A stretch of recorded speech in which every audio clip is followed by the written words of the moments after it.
এগুলো বিবেক। যখন দেখবে বড় বড় স্টেজ তৈরি করে কম্বল দান বস্ত্র দান হয় না, গরিবদের নাম লিস্টে লেখা হয়, আর তাদের যখন ডেকে স্টেজের উপরে তোলা হয় ভালো করে প্রশ্ন করেন নিজেদের, তাদের কি অপমান করা হচ্ছে না? দেখিয়ে দেওয়া হচ্ছে দেখো এরা গরিব, এরা খেতে পায় না, এদের জন্য একটা কম্বল দেওয়া হচ্ছে, এদের একটা বস্ত্র দেওয়া হচ্ছে, এদের অর্থ দেওয়া হচ্ছে। এগুলো অপমান করা। যদি একান্ত তুমি দানি হও, রাতের অন্ধকারে তার বাড়িতে যাও, তার বাড়িতে গিয়ে দান করে এসো, সে জানবে তুমি জানবে, আর যে জানবার মালিক সে মন্দিরে বসে আছে। এটাকে বলে দান। কিন্তু রঘুনাথ দাসের বাবা জ্যাঠা এরা অন্নদান বস্ত্রদান করতো, কিন্তু নিজের একটা ভিতরে অহংকার, সেইটা রঘুনাথ ছোটবেলা থেকে মেনে নিতে পারতো না, যে এগুলো আমার পছন্দ নয়। আর রঘুনাথ কোথায় বৈষ্ণব দেখলে তাদের কাছে গিয়ে বসে থাকবে ছোটবেলা থেকে। রাস্তা দিয়ে যদি বৈষ্ণবরা চলে যায়, কখন ঘর থেকে ছুটতে ছুটতে তাদের পিছনে পিছনে চলে যাবে, আরে ধর ধর ধর। আবার রঘুনাথকে নিয়ে ঘরে আসে। একটু বড় হয়েছে, বাবা জ্যাঠা মনে মনে ভাবছে একে বাড়িতে রাখা যাবে না, পাঠশালায় দিতে হবে। বলদেব আচার্যের কাছে গিয়ে পাঠশালায় ভর্তি করে দিয়েছে। বলদেব আচার্য বড় লোকের ছেলে, হ্যাঁ, বড় লোকের ছেলেরা বাবা বড় জেদি হয়। বলদেব আচার্য নিতে রাজি নয়, বলে তোমার ছেলে জেদি, ও যেটা বলবে সেটা করতে হবে, আমি ওকে নিতে পারবো না। হিরণ্য দাস আর গৌতম দাস করজোর করে বলছে, গুরুদেব আপনি দুটো দিন রঘুনাথের ব্যবহার দেখেন, তারপরে আমি নিয়ে চলে যাব।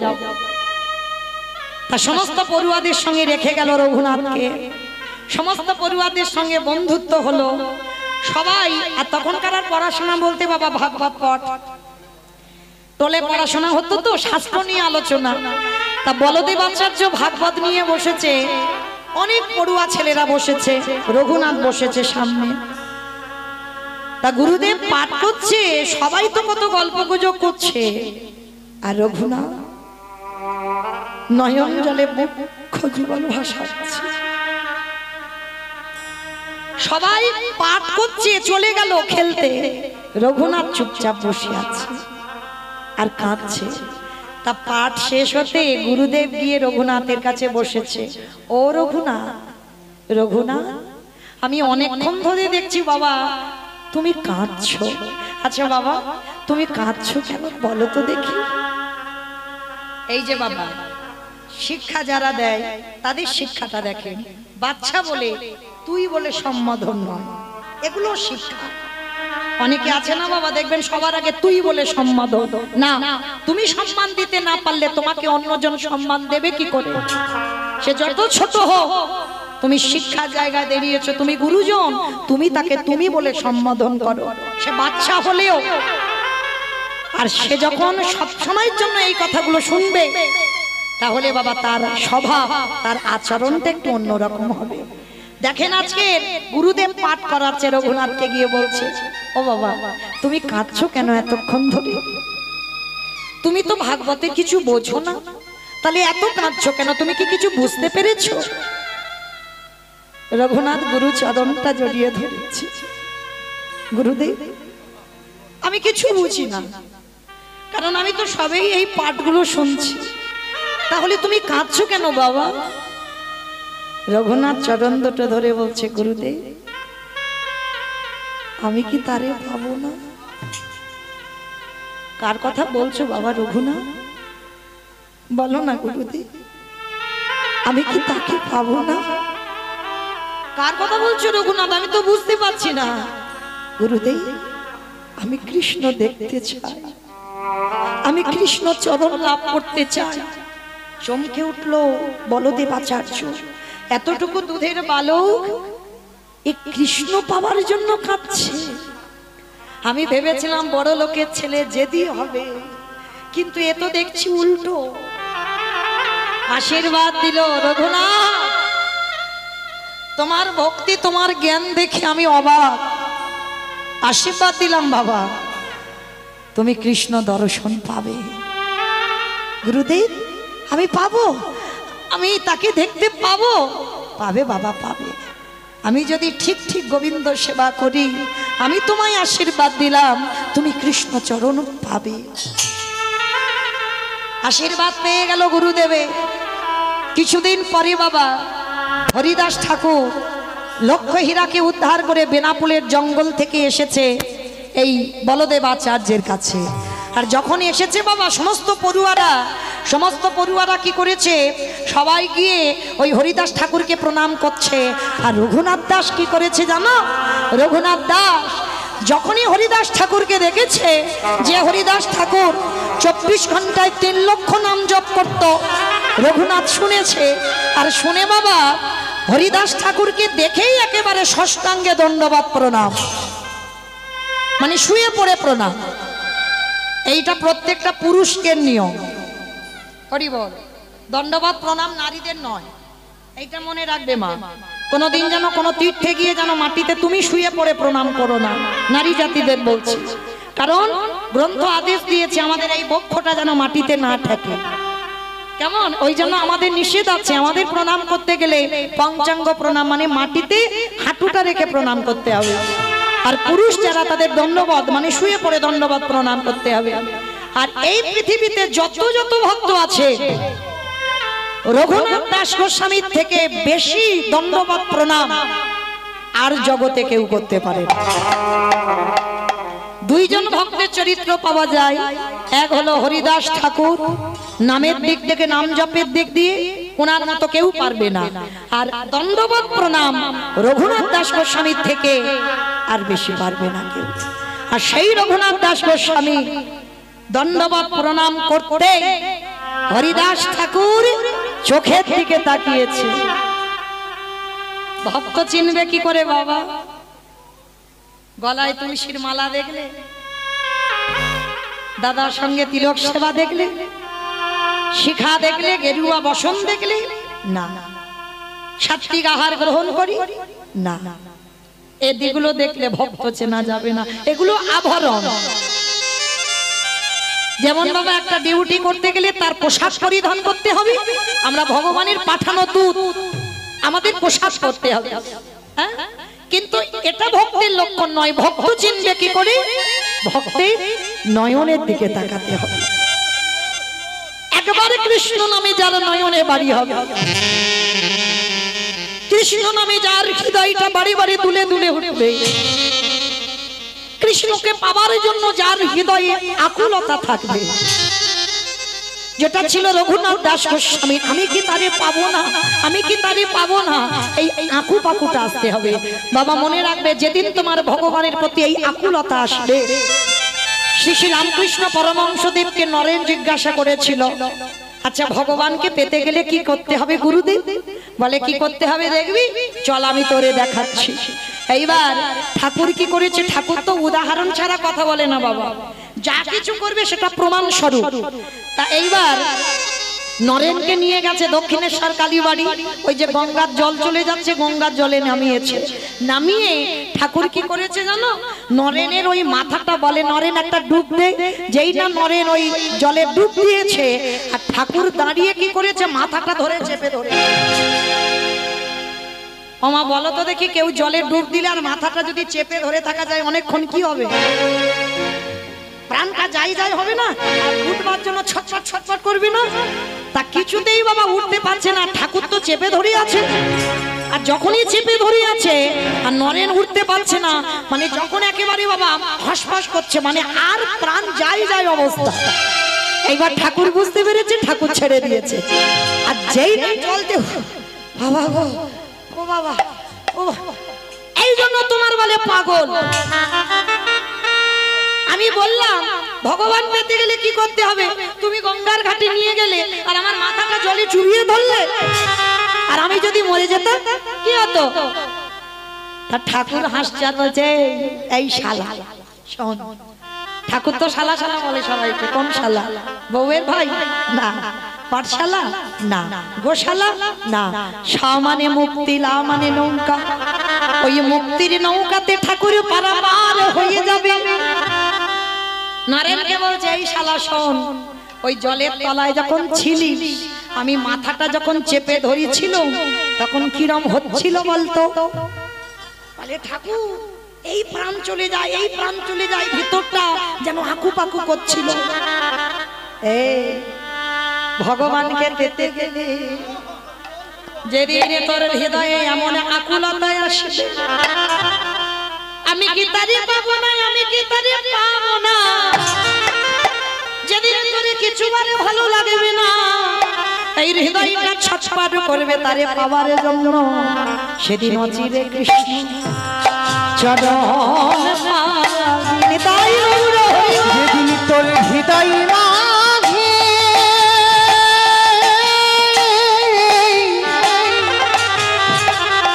তোর হৃদয় মাঝে এমনই আকুলতা আসবে, সেদিন ভগবানী চরণ পাবি। তাহলে আজকের রঘুনাথের দিকে তাকিয়েই বাবা চোখের দিকে বুঝতে পেরে গেছে, ওরে বাবা এই তো সেই মাটি, যে মাটিতে বীজ পুঁতে দিলে অঙ্কুরিত হবে। মানে গুরুজনদের মহাজনদের কথাগুলো দেখেছেন বাবা, এই সেই মাটি, এই মাটিতে পুঁতে দিলে বীজ অঙ্কুরিত হবে। কিসের অঙ্কুর? কৃষ্ণ প্রেমের অঙ্কুর। রঘুনাথের মাথায় হাত দিয়ে বলছে, যারে এত আকুলতা তারে কৃষ্ণ কৃপা লাভ। ছোটবেলা থেকে গুরুজনদের মহৎদের আশীর্বাদ পেয়ে যাচ্ছে। এগো যে যারা যারা মহৎদের আশীর্বাদ পায় তাদের কি আর কোনো কষ্ট থাকে গো? পেয়ে গেল। আর ছোটবেলা থেকে রঘুনাথ ওই হরিদাস ঠাকুরকে অনুকরণ করত। অনুকরণ মানে ফলো করত, মানে হরিদাস ঠাকুর কেমন চলাফেরা করে, কেমন ভজন করে, কেমন পোশাক পরে, জমিদারের ছেলে হয়েও বাবা পরনে একটা বহির্বাস আর অন্তর্বাস, কোনো বিছানা নয়, ধুলারে পড়ে রঘুনাথ জমিদারের ছেলে হয়ে শয়ন করে। কখনো খড়ের বীজ উপরে, কখনো ইট মাথায় দিয়ে, আর খেত কি জানো, বড় লোকের ছেলে হই 24 ঘন্টায় একবার আহার। কি গো, সকাল থেকে আমাদের টাইম বাই টাইম খাওয়া, শরীর ফিট রাখতে হবে, কন্ট্রোল করে রাখতে হবে। রাধে। কিন্তু বাবা যারা ভক্ত হয়েছ তাদের অধিক নিদ্রা আর অধিক আহার নিষিদ্ধ। অল্প সেবা করতে হবে, অল্প ঘুম, এইটা ভজনের প্রথম পাঠ। ব্রহ্ম মুহূর্তে উঠতে হবে বাবা, সে আমাদের বেজে যাচ্ছে 8টা 9টা 10টা, মানে আমরা ভজনের উপর দিয়ে চলি, তাই না? এটা তো আর ভজন নয়। ভজন করতে গেলে সর্বদা ব্রহ্ম মুহূর্ত, সূর্য উদয়ের 1 ঘন্টা 36 মিনিট আগে স্নান যদি করতে হয়, ব্রহ্ম মুহূর্তে স্নান করতে হবে। তা রঘুনাথ একবার আহার করতো। তা একদিনে হরিদাস বলছে, হ্যাঁ রে বাবা, তুই তো জমিদারের ছেলে, এতটুকু বয়স থেকে তুই আমাকে অনুকরণ করবি? গুরুদেব বাবা, গুরুদেব মানে কি যার কাছ থেকে শুধু দীক্ষা নেবে সেই গুরুদেব নয়, ওটা তো দীক্ষা গুরু। আর শিক্ষা গুরু, শিক্ষা কোনো গুরুদেব হয় না। যদি আপনাদের কাছ থেকে আমি একটা কোনো জিনিস পাই, সেটাও কিন্তু আপনি আমার গুরুদেব। ধরি বল, একটা গাছ, এই যে গাছ দাঁড়িয়ে থাকে দেখেন, প্রখর রোদ, কত সহিষ্ণুতা তা, ওই গাছও আমাদের গুরুদেব, আমাদের শিক্ষা দান করছে। তুমি যদি বৈষ্ণব পদ অবলম্বন করো, আগে গাছের মতো সহিষ্ণুতা হও। গাছের ডালপালা কেটে দিচ্ছে তবু প্রতিবাদ নেই। তোমাকে যদি কেউ এক গালে চড় দেয় আর একটা গাল বাড়িয়ে দাও, তাহলে গাছও আমাদের একটা গুরুদেব। মানে যার কাছ থেকে তুমি একটুকু শিক্ষা পাবে, সে বাচ্চা হলেও সে হলো তোমার শিক্ষা গুরু। এই গুরুর জ্ঞান, এই আত্মজ্ঞান গুলো বাবা থাকতে হবে। আর যদি তোমার আত্মজ্ঞান এসে যায়, তাহলেই তুমি মহৎ জন হয়ে যাবে। নিতাই গৌর প্রেমানন্দে। হরি বল, হরি বল, হরি। তো আজকে রঘুনাথ এত বাবা বৈরাগ্য এসে গেছে, এইবার পড়াশোনা শেষ করে ঘরে গেল। সারাদিন যদি হা কৃষ্ণ প্রাণ কৃষ্ণ বলি কাঁদে। বাবা যাতে একেবারে বিরক্ত হয়ে গেছে, ছেলেকে পাঠশালায় দিলাম তবু কৃষ্ণ ভোলে না, দাঁড়া কৃষ্ণ ভোলাতে হবে। এইবারে কারাগারে বন্দী করলো। কৃষ্ণ ভোলাবার জন্য ছেলেকে কারাগারে বন্দি করেছে। সেই ভাগবতের প্রহ্লাদের মতো বাবা হরিনাম করেছিল বলে 3 রাত 3 দিন কারাগারে হিরণ্যকশিপুর রেখে দিয়েছিল। আজকে রঘুনাথ দাস গোস্বামীকে ঠিক ওই রকম করেছে, কারাগারে রেখেছে, শৃঙ্খলে আবদ্ধ করে রেখেছে। কেন? যাতে বৈষ্ণব দেখলে চলে আর না যায়, আবার তো খুঁজে আনতে হবে, বেঁধে রেখেছে। রঘুনাথ হেসে বললে, বাবা গো, আমার বড় আনন্দ হচ্ছে। কেন আনন্দ হচ্ছে জানো? নিরজন জায়গা না হলে কৃষ্ণ ভজন হয় না বাবা, লোকালয়ে ভজন হয় না। এইটা যে যত অভিমান করো না কেন, আমার উপরে রাগ করো না কেন, তবু আমি বলবো লোকালয়ে ভজন হয় না। জপের মালা জপ করছি বাবা, কথা বলে যাচ্ছি, হাজার কথা হচ্ছে, এটা জপ হয় না। এটা তোমার দেহ একটু শুদ্ধ হচ্ছে, তুমি মনে শান্তি পাচ্ছ, এটা আসল ঘরে নাম হচ্ছে না। বাজার ঘাটে গিয়ে বাবা বাজারের দরদাম করছো জপের মালাতে নিয়ে, কিন্তু এটা কি নাম হচ্ছে? হচ্ছে না। নাম যদি করতে হয় যতটুকু তুমি করো, সে বাবা 1 মালা করো, 2 মালা করো, আর 1 লক্ষ করো, যাই করো না কেন, নিরজনে বসতে হবে। নিজে আসন শুদ্ধ করে বসো, আসন শুদ্ধ করে জপের মালা নিয়ে কোথাও গেলে তো আর গোবিন্দ চিত্রপট পাবে না। ওই গোবিন্দ ছবি হৃদয়ে অঙ্কন করো, ওই জপের মালা নিয়ে নয়ন জলে বক্ষ যুগল ভাষায়। যদি একবার কৃষ্ণ তোমার হলাম বলে কাঁদিতে পারো, তারই অচিরে কৃষ্ণ কৃষ্ণ কৃপা হবে।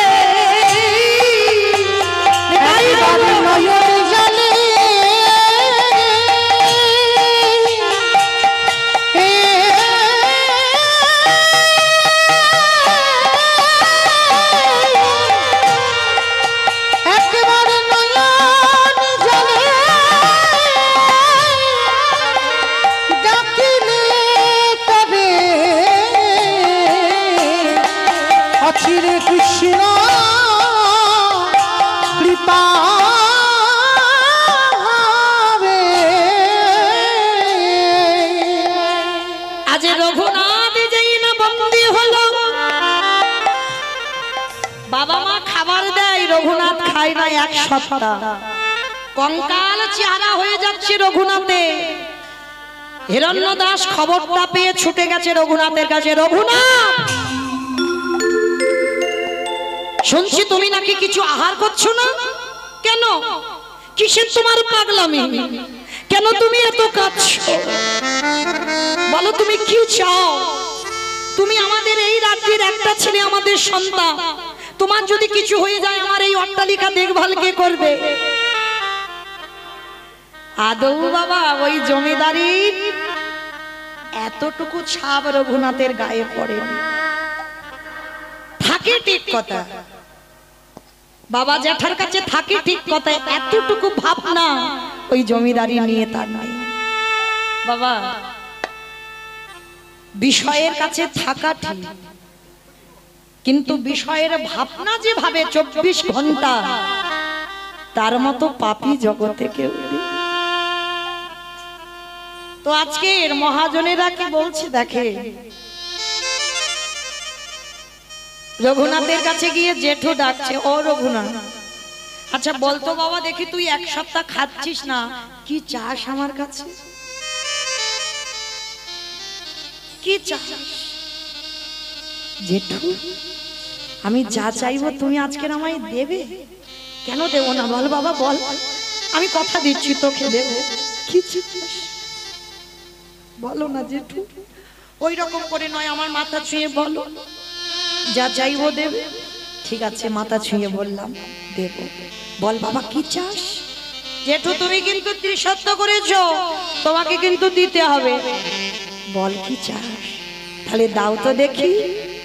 আঁচলটা পেতে বহির্বাসটা তুলে নিয়ে বলছে, জেঠু দাও। কৃষ্ণ এনে দাও, কৃষ্ণ এনে দাও,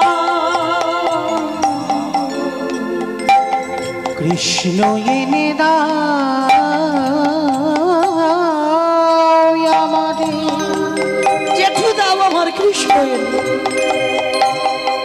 কৃষ্ণ এনে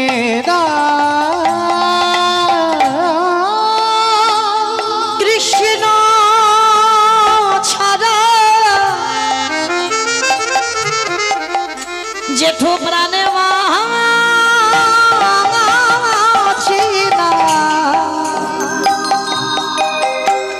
আমার কৃষ্ণ এনে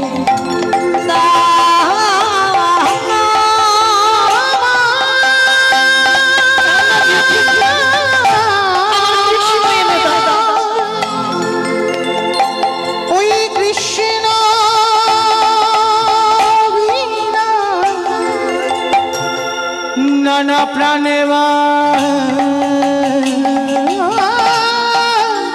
আছে না কৃষ্ণ এনে কেউ বোঝে না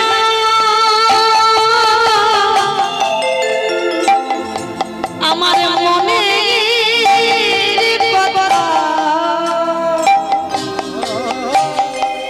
বলে আমি কারে জেঠু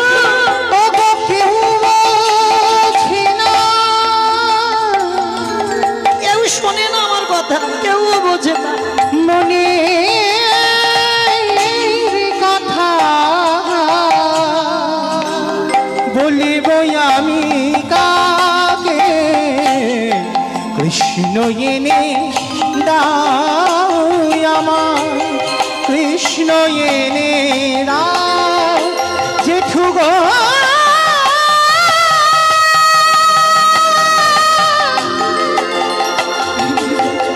আমায় কৃষ্ণ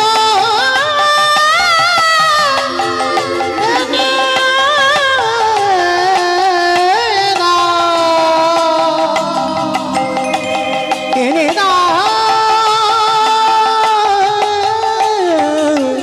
কৃষ্ণ এনে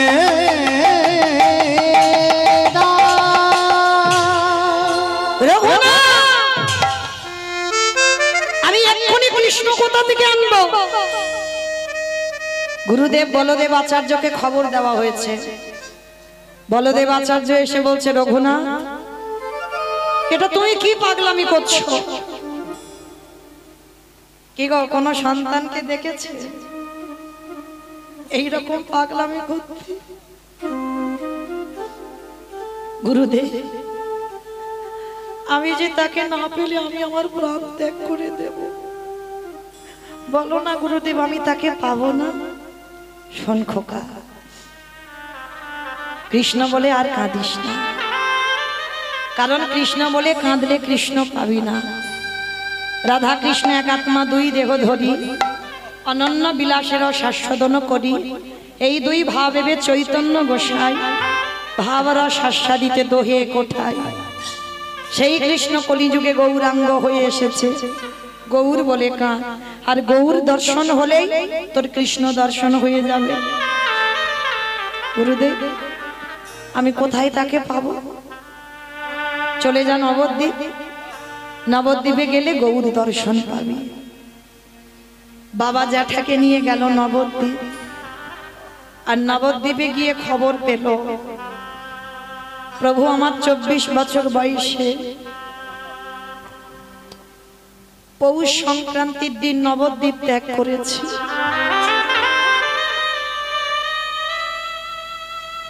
গৌর প্রাণ গৌর বলে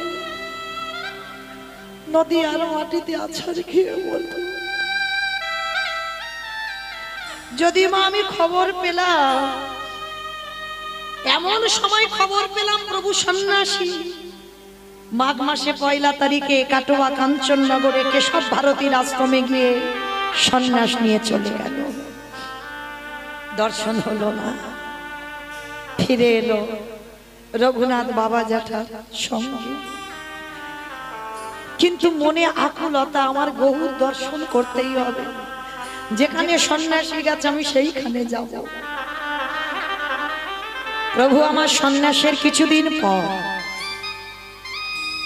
এসেছিল বাবা শান্তিপুরে অদ্বৈত আচার্যের ঘরে, আর যেদিন অদ্বৈত আচার্যের ঘরে এলো, আদি সপ্তগ্রাম কেন গোটা জগৎবাসী জেনে গেল যে নিমাই শান্তিপুরে এসেছে। তা যখনই আদি সপ্তগ্রামে খবরটা এসেছে, সঙ্গে সঙ্গে বাবা জ্যাঠাকে নিয়ে রঘুনাথ ছুটে গেল অদ্বৈত আচার্যের ঘরে। আর অদ্বৈত আচার্যের ঘরে গিয়ে একেবারে প্রভু আমার বসে আছে, আর নিমাইয়ের চরণে গিয়ে রঘুনাথ দাস গোস্বামী একেবারে দণ্ডবত প্রণাম। আর যেই না রঘুনাথের মাথাটা গৌরের চরণে ঠেকলো, একে এ তো আমার সেই ফসল, যে মাটিতে আমি বীজ পুঁতে অঙ্কুরিত করেছি, এই তো সেই ফসল। ভক্ত জগতে আসে বাবা, ভগবান তো পাঠায়।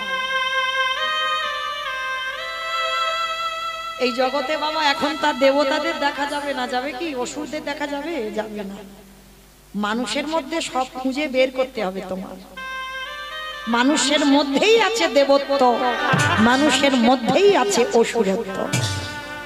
স্বর্গে যেতে লাগবে না, এটাই স্বর্গ, এটাই এখানেই সবকিছু খুঁজতে পাবে। হ্যাঁ, এটাই স্বর্গ, এটাই নরক, এখানে সব পাওয়া যায়। অনুভবটা লাগবে, অনুভূতিটা লাগবে। তো আজকে যেই না বাবা রঘুনাথের মাথায় হাত দিয়ে আজকের ভক্তদের আদেশ দিল, যাও আমি যে পাত্রে প্রসাদ পেয়েছি ওই পাত্রে থেকে প্রসাদ একটু রঘুনাথকে দিয়ে দাও। হয়ে গেল কৃপা বাবা। আর কিছু বাকি থাকে? মহাপ্রভুর উচ্ছিষ্ট প্রসাদ পেয়ে গেল রঘুনাথ। গৌর চরণে কটা দিন রইল, গৌর চরণ বসে সেবা করা, হরিনাম সংকীর্তন করা, ভক্তদের নিয়ে আজকে প্রভু আমার সর্বদা উচ্চ ঈশ্বরে কীর্তন করে, সর্বদা খোল করতাল নিয়ে হরিনামে মেতে থাকে। আর রঘুনাথ কিছুদিন থাকবার পর এইবার তো মহাপ্রভু আবার পুরী ধাম জগন্নাথ ধামে চলে যাবে। এইবার বলছে, রঘুনাথ আমাকে তো এবার যেতে হবে, তুমি তোমার ঘরে ফিরে যাও। না না গৌর, আমার ওই জমিদারি ভালো লাগে না, আমার ওই অট্টালিকা ভালো লাগে না, ওই অট্টালিকায় আমার কোনো সুখ নেই। আমি তোমার চরণে থাকতে চাই। মহাপ্রভু বললেন, রঘুনাথ মর্কট বৈরাগ্য ধারণ করো না। যেদিন তোমার বৈরাগ্য সত্যিকারের আসবে, তোমাকে আসতে হবে না, আমি ঠিক তোমাকে নিয়ে নেব। এই যে মর্কট বৈরাগ্য, মর্কট মানে বানর, হনুমান ত্যাগী, বানর হচ্ছে ভোগী। ওই জন্য বলছে রঘুনাথকে মর্কট বৈরাগ্য ধারণ করো না। যেদিন সত্যিকারের বৈরাগ্য আসবে, সেদিন তোমাকে সংসার ছাড়তে হবে না, সংসার তোমারে ছেড়ে দেবে। অনেকে মা গুরু ধরার জন্য পাগল হয়ে বেড়াই না, গুরুর কাছে যেতে হবে না। যদি তোমার কৃপা ঠিক হয়ে যায়, গুরু নিজে থেকে তোমার কাছে আসে। মহাপ্রভু বলছে, চলে যাও, লোক দেখানি বৈরাগ্য হয়েও না, লোক দেখানি কাজ করো না, হৃদয়ে বৈরাগ্য রাখো, কৃপা করবো সময় মতো। পড়াশোনা করেছো, বাবার জমিদারি দেখাশোনা করো। বাবার অত বড় জমিদারি কে দেখবে? তুমি তো একটাই সন্তান, তোমাকে তো দেখভাল করতে হবে। না গৌর, আমার ওই জমিদারিতে যেতে ভালো লাগে না, আমি জমিদারির কোনো কাজ জানি না। জানো না তো কি হয়েছে, শিখে নেবে বাবা জ্যাঠার কাছ থেকে, ওটা তোমার মানায়, তোমার আমার সঙ্গে মানায় না। না গৌর, তুমি অভিমানে বলছো, আমি তোমার সঙ্গে যেতে চাই। রঘুনাথ অবাধ্য হইও না, আমি যেটা বলছি তুমি ঘরে ফিরে যাও। আর কিছু বললো না রঘুনাথ। ফিরে আসছে। শোনো রঘুনাথ, সংসার করো। কলি সংসার ধর্ম বড় ধর্ম। সংসার করো, সংসার করে তুমি ভজন করো। না গো, তুমি আমাকে সংসারের মায়ায় বেঁধো না। আমার ওই সংসারের মায়ায় আমি বাঁধতে চাই। বেশ, প্রভুর কাছ থেকে বিদায় নিয়ে নদী পার হয়ে ফিরছে। আর নদী পার হয়ে যখনই ফিরছে বাবা, ফিরতে ফিরতে বাবা দেখে না, গিয়ে পৌঁছে গেছে ওই নদীর নৌকাতে করে পানিহাটি। পানিহাটির মহোৎসব অনেকে জান না, যেটাকে বলা হয় দণ্ড মহোৎসব। আজ নিতাই পদ কমল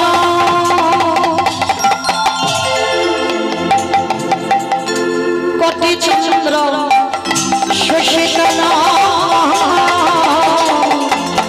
আহানি তাই পদ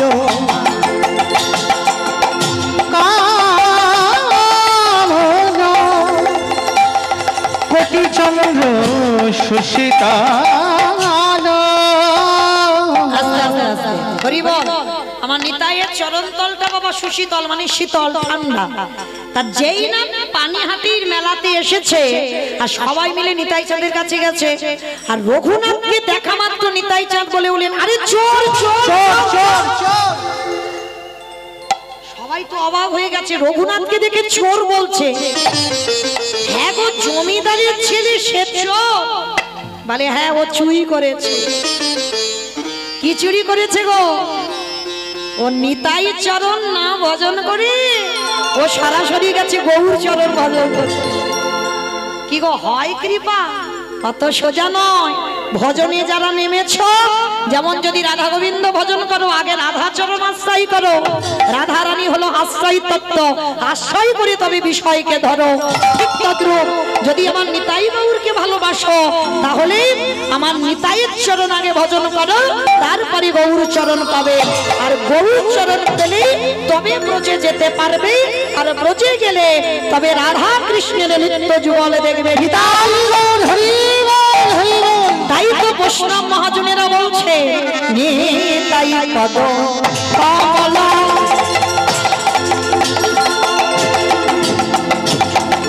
কোটি চন্দ্র সুশীতল। নিতাই পদ কমল কোটি চন্দ্র সুশীতল। আজ যে ছায়া জগৎ যে ছায়া জগৎ জুড়া, যে ছায়া জগৎ জুড়ায়। হ্যাঁ নিতাই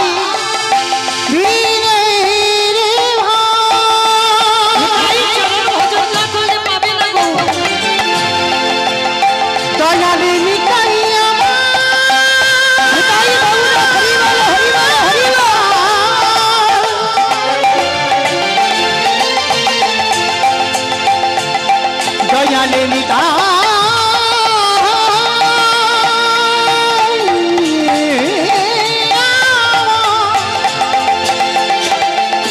দয়ালে দয়ালে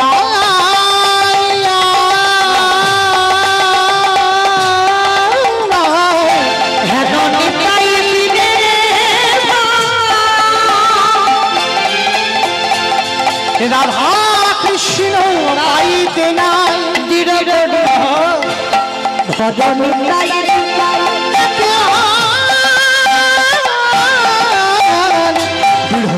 করি ভজনিতাই পা।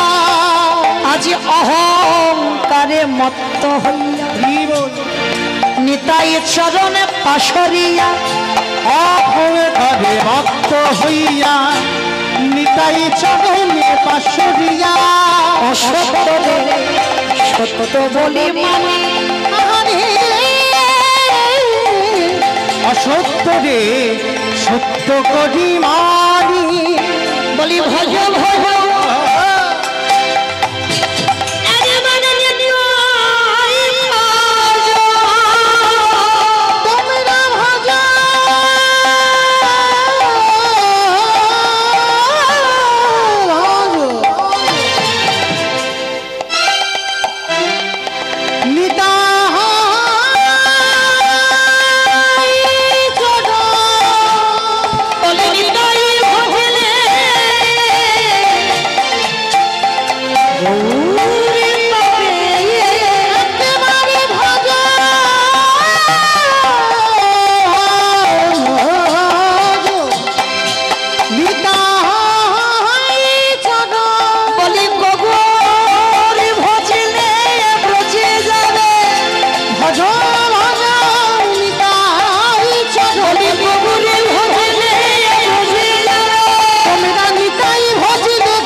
সত্য করি মানি অসত্য রে সত্য করি মানি অসত্য রে সত্য করি মানি আরে চুপ চুপ চুপ এই চুরি করেছিস নিতাই চরণ ভজন না করি সরাসরি একেবারে আমার ভাইয়ের কাছে চলে গেছিস কখনো কৃপা হয় হবে না তাই তোকে দণ্ড দেওয়া হবে কি দণ্ড রঘুনাথকে বুকে ধরে নিতাই দয়াল নিতাই চাঁদ বললেন রঘুনাথ আজ তোকে আমি এমন একটা দণ্ড দেব কি দণ্ড এই পানিহাটির মেলাতে যত যত ভক্ত আছে সবাইকে তুমি চিড়ে দধি খাওয়াবে